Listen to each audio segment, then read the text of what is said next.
Sly Cooper, Rise of Vexen. Written by Tatsumari Korisuno. Rest stop north of Las Vegas, 11:46 a.m.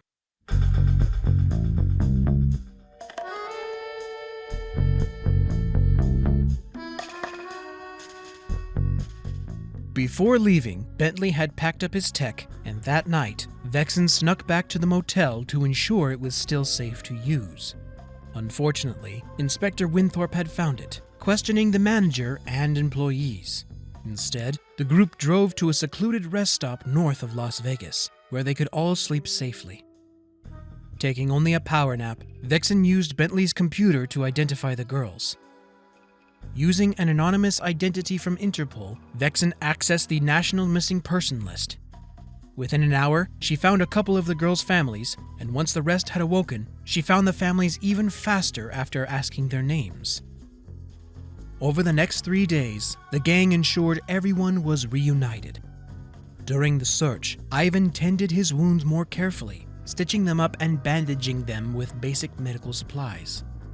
While they waited for some of the parents, Vexen and Kit slipped into a mall and found some clothes that fit her broad hips and ample bosom, other than the shorts and t-shirt she used to escape.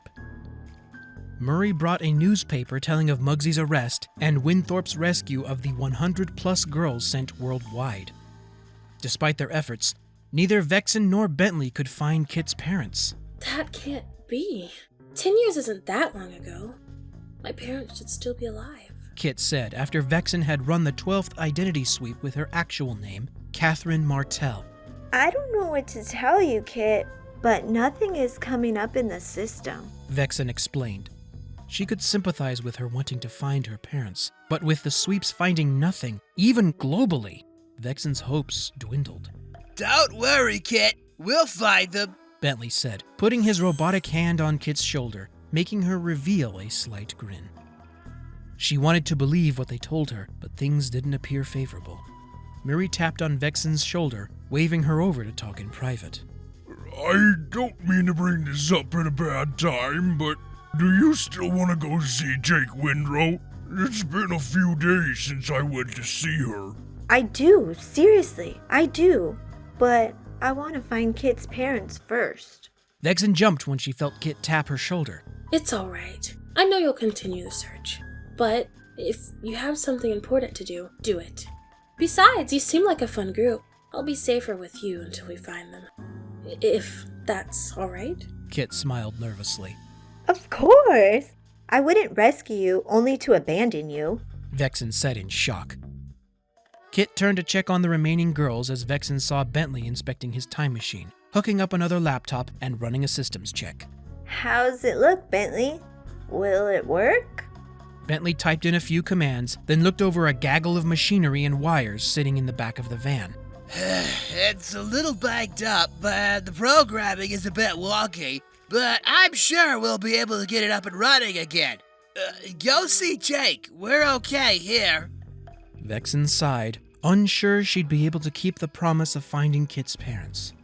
She still felt the sting of being unable to rescue Murdoch Hark after promising Adora she'd bring him back. Before they left, she could see Penelope sitting on a bench some distance away. Telling Murray to wait, she went up to the little mouse, hearing her fingers skitter across the keyboard, typing out letters and numbers in a language she would never understand. What are you doing over here? Shouldn't you be over there helping Bentley with the time machine? As I understand it, you helped build it, Vexen asked, sitting down next to her and watching her type. I am helping. I needed some peace and quiet to recode the gravity incubator activation matrix. There are so many weird lines of code and half of them do nothing, Penelope answered, keeping her eyes focused on her laptop. Shaking her head, Vexen left with Murray to Vegas and the museum.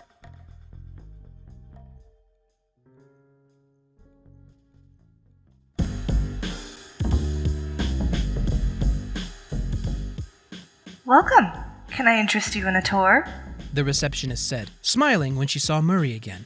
Hey, Judy, is Jake in? He said, waving as he entered. Right this way. She smiled, locking the front door and leading them towards the Snags McGee picture. I take it you are Vexen? Judy asked as they walked. Yes, Yes, I am. Vexen replied. You aren't exactly who I was expecting. Jake Windro isn't just one person. It's an organization, and all of its members take on the name to hint that someone needs to look into their past. Then how is anyone supposed to find you? There are those that know where to go and where to direct those who need to see us. Do you think it was by pure luck Bentley found where you needed to go? Judy smiled as she led them through the photo door, immediately typing on the desk and bringing up her file. All right then.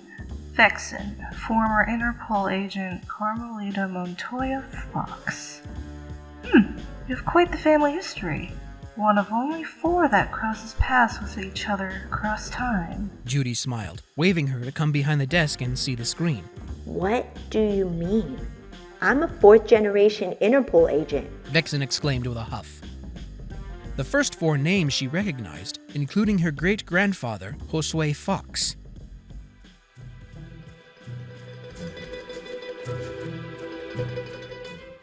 As she read further and further down the list, she saw their occupations began to change. What is all this? She whispered, finding every name had been marked as a thief before her great-grandfather was born.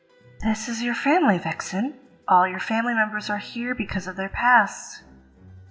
Were you ever told how your great-grandfather became an Interpol agent? Vexen narrowed her eyes as she waited for an explanation. Josue was a friend of Sly's ancestor, Otto Cooper. They were partners, but as they left one of their jobs, the access rope snapped and Fox fell back down. Cooper tried to get more rope, but Fox insisted that there wasn't time and told him to run. Josue used his charm to lead the police away from Cooper after his capture and towards several other thieves. As a result, he was made an art theft consultant and eventually made an agent. Ever since then, the Foxes have been part of law enforcement. Vexen scanned the names, some being of a different profession, but always with the sub-profession of thief. So then, if this is supposed to be a list of thieves, why are the ones who became law enforcement officers mentioned here? If your bloodline has at least one thief, we can catalog the entire family. It's funny that your family line and the Coopers have crossed paths throughout history. The most famous in your line is the relationship between Ryuichi Cooper and Shizuka Kitsune. Vexen looked down the list for the name as her eyes became wide. She was a geisha? Vexen exclaimed, thinking back to when Murray told her about his adventure of impersonating Madame Geisha while stopping El Jefe in feudal Japan. Yes, but she was loved very much by Ryuichi. So much so that Ryuichi helped her leave that life. But she was then taken away when a daimyo saw her as they came to serve him sushi and wanted her for his wife. It was a sad parting, but they still kept in touch as friends, helping one another to steal artifacts the daimyo ruthlessly seized from his underlings. Vexen backed away from the screen, turning away and walking around the desk with her fingers pressed into the sides of her temples, trying to wrap her mind around it. I thought my family had been in law enforcement their entire lives. Vexen grunted as her head began to hurt. It would explain why you're so adept at catching thieves, Judy responded, bringing up her Interpol record. That might explain my weird ability. Vexen sighed. Judy paused and raised an eyebrow while slowly turning to her. Ability? So far, it seems to happen at random, but everything slows down and I can zero in on weak points. But when it's over, I'm out of breath. Vexen explained. Judy nodded, typing on her keyboard until she brought up an ancient Egyptian painting. Ah, that is called the slipstream technique, invented by your ancestor, Princess Carmelatra, a cohort of Sly Cooper I. Using her concentration, she could speed up her heart rate to absurd levels and flood her body with adrenaline, or as she called it, the blood of the gods. But only a few of the Foxes ever had this ability, she said proudly, reaching under the desk and flipping on a light switch that illuminated the warehouse with thousands of old books. What's all this? Murray asked, walking to Vexen's side as Judy walked to a shelf where something came up in a pipe. These are records of all thieves born in this sector through time. This book is from your ancestor, Carmelatra. Judy smiled, pulling a small journal from the pipe and handing it to Vexen. Take it. This is rightfully yours anyway. Should help you learn how to control your ability more freely. Vexen took the small journal, flipping through the ancient pages with great care, when a thought came back to her. Wait, you said that my family was one of 4 that have crossed paths. What are the other 3? Vexen asked. Judy's smile became serious as she walked back to the computer and brought up a chart showing interactions between 4 family names. The Foxes, the Coopers, and Le Paradox all have crossed paths. Of the 4, Clockwork is the only one to never produce an heir or a student. You talk as though Clockwork is still alive. I was the one that shattered his hate chip, or did your records not catch that? Vexen asked with a growl. Judy swallowed hard, shutting the computer off and turning off the lights as she led them silently to the painting door. I'm sorry, but I have said far too much. I hope you find Cooper. The only thing I can tell you is to be careful, Judy said, producing a small package she gave her as Vexen and Murray left. What's in the box? Murray asked as they made their way back to the group in the van. Vexen pulled apart the brown paper and opened the small box to reveal a rather weighty keychain of a shield sporting 2 branches. Well, that's a disappointment, Vexen said.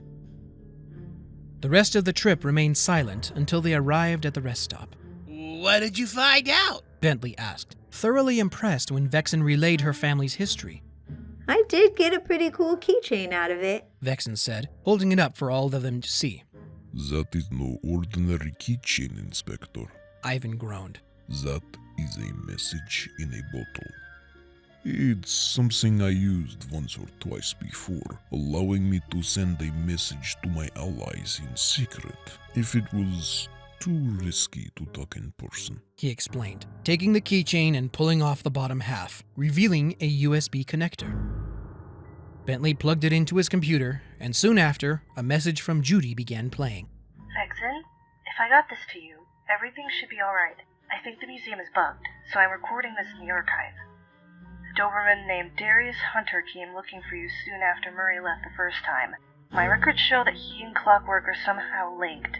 While I was trying to chronicle Darius Hunter, I snapped these shots of him moving this tonight, which would be July 5th. Pictures of the temporal tunneler being broken down and loaded onto trucks came up, each one showing Darius Hunter directing the process. I overheard them saying they would move it to an island in the South Pacific. Safe travels. Soon a message came up on the screen saying there was nothing on the drive. An FBI agent working with Clockwork? How is that even possible? Clockwork is dead! Bentley exclaimed. Vexen cradled her mouth and tapped on her cheek as she thought. Clockwork was a genius many centuries beyond his time. He even made his body completely robotic well before the discovery of electricity. I think I know where the temporal tunneler is going, Vexen said. Ivan lowered his brow. There. She walked over to Bentley's computer and typed in a few keys, bringing up a picture of a long-forgotten island. The place where I first started my few years with Sly Cooper on the right side of the law. Cane Island.